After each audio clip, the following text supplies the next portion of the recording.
Un plaisir pour moi de recevoir Roch Sadoine, qu'on connaît bien. Moi, j'ai l'occasion de parler avec lui lorsqu'il est le temps de parler de paramédic, de parler de service ambulancier, parce qu'il est directeur d'ambulance de l'Estrie, mais aussi passionné de lecture.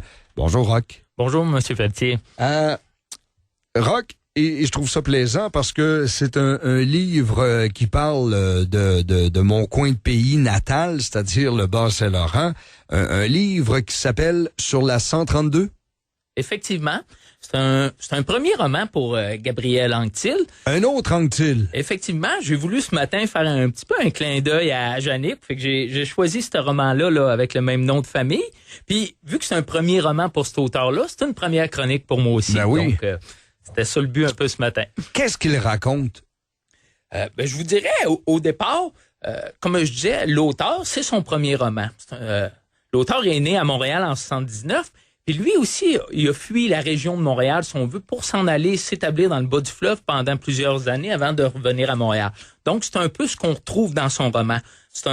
Les personnages sont vraiment vivants. On peut se les imaginer en chair et en os tout au long du roman. Est-ce que c'est pas un peu autobiographique? J'aurais tendance à penser que oui. On connaît pas la vie de l'auteur, mais quand on lit le roman, on n'a aucune difficulté à s'imaginer que c'est un peu ce que l'auteur a voulu faire. Donc, la première partie du roman nous accroche très rapidement. Parce qu'après tout, qui n'a pas déjà eu envie de tout plaquer, de décrocher de son rythme de vie, de se sentir vivant, dans le fond, de dire « je recommence ». Fait que c'est un peu ça. Le personnage, Théo, il quitte donc tout. Son travail, sa blonde, son beau condo à Montréal, alors qu'il est au sommet de la gloire. C'est un publiciste de renom, c'est une vedette adulée par ses pairs. Il a le mérite... il mérite tous les premiers prix de reconnaissance. Est-ce qu'on sait dans quelle année? C'est tout récent. Ça se passe dans les dernières années. Là, je dirais, dans l'histoire récente. Une histoire récente, au début des années 2000 peut-être.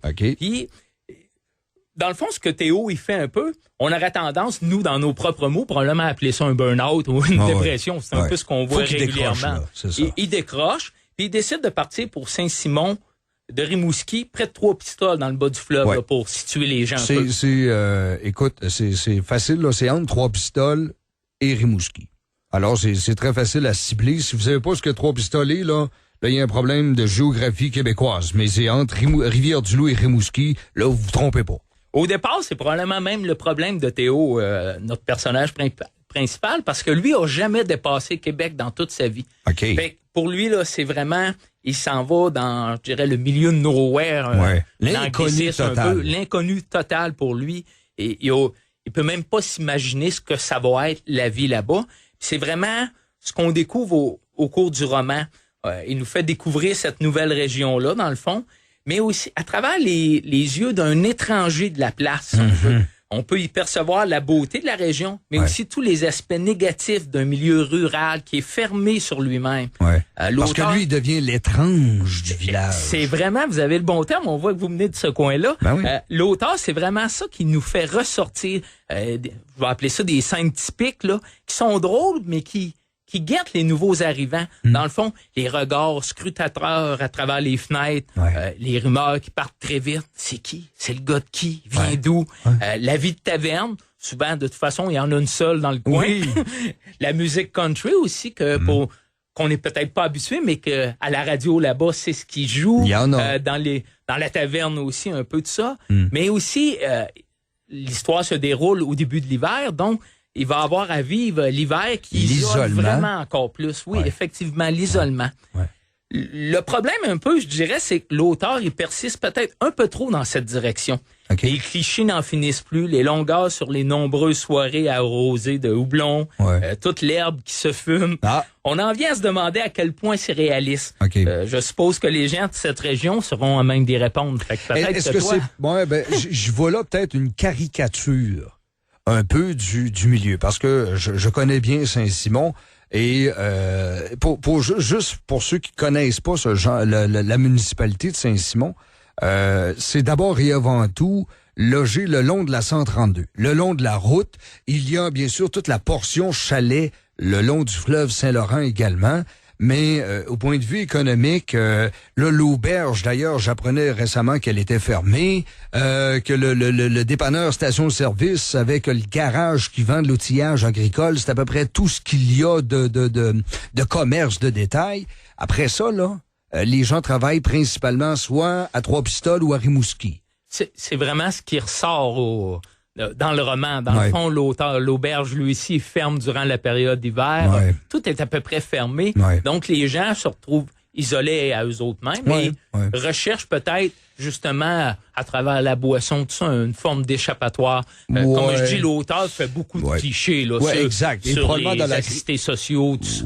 Mais ça, je pense qu'on se promènerait dans plusieurs communautés du Québec et on aurait le même type de personnage. Effectivement, puis comme je dis, ça reste un roman. Je pense qu'il a voulu faire vraiment... des clins d'œil un peu, de faire ressortir, si on veut, la différence entre la vie en milieu très urbain versus les milieux ruraux. Et probablement qu'il y a des gens même qui vont retrouver dans ce livre-là des personnages de leur communauté locale. C'est-à-dire que qu'on soit en Abitibi, en Estrie ou même dans d'autres régions, des plus petites communautés, on a certains personnages qui ont marqué notre enfance, notre adolescence dans notre village, dans notre municipalité. Et on en retrouve beaucoup dans le roman. Dans chaque petit village, il y a toujours ce qu'on va appeler un conteur. Donc, on retrouve ce genre de personnage-là. Souvent, j'allais dire l'alcoolique du village, tout ça. Donc, on passe vraiment à travers tout ça. La fille, je dirais, un peu plus facile du village aussi. Donc, ça aussi, on retrouve ça dans le roman. Mais je la connais pas, celle de Saint-Simon. Je la connais pas. Fait que dans le fond, pour l'auteur, il essaye peut-être de nous faire ressortir l'aspect différent de la vie à Montréal. Puis, de la façon qu'il le présente, certains vont peut-être percevoir ça comme la belle vie. Dans le fond, ça se résume à beaucoup de bière, beaucoup de soirées de taverne, beaucoup de... Le mot est un peu cru, mais il est utilisé régulièrement dans le livre. Beaucoup de baise. Donc, comme je dis, la belle vie. Et Théo, notre personnage, dans le fond, il en vient à adopter les habitudes de ceux qui au départ, il dénigrait au point de devenir l'un d'eux. Dans le fond, il s'adapte à cette nouvelle réalité-là, puis il en vient à ressembler aux gens de la place. Ça, oui. Est-ce qu'il travaillait? Est-ce que dans le bouquin, on apprend qu'il travaille? Il travaille pas dans cette région-là. Dans le fond, il a tout plaqué et il a les moyens de prendre, je dirais, une pause durant un an ou deux, peut-être, parce que, comme je disais, c'était une vedette un peu dans son domaine, qui était... il avait bien gagné sa vie, il pouvait profiter de la vie un peu. Il a décidé de se remettre en question. Et fait que le roman nous amène un petit peu, je dirais, face à un vide la fin même se termine sans dire en queue de poisson un peu, mais on reste un peu sur notre appétit parce qu'on en vient à se dire qu'est-ce que je fais moi de ma vie un peu. On se pose un peu les mêmes questions que le roman. Dois-je choisir la vie professionnelle ou les relations humaines? C'est un petit peu ça là, qu'on en vient à... La grande ville, les régions. Intéressant. C'est à quelle édition que c'est édité, ça? C'est Héliotrope. C'est une petite maison d'édition, si on veut, qui est... je sais que Yannick, quand elle l'a fait venir, c'est ça, il m'a dit c'était pas connu beaucoup, pour un premier roman, je vous dirais, ça se lit vraiment très bien. C'est facile à lire. Ça se lit rapidement aussi. On embarque dans l'histoire, puis on tourne les pages. On veut en savoir plus sur les personnages. Plus, effectivement. C'est très bon. Et comme je le disais tantôt, probablement qu'il y a bien des gens qui vont retrouver un peu de la couleur de leur enfance à travers certains personnages, là. C'est sûr et certain. Rappelez-nous le titre et le nom de l'auteur. L'auteur, c'est Gabriel Anctil. Le titre, c'est Sur la 132, son premier roman. Alors que ça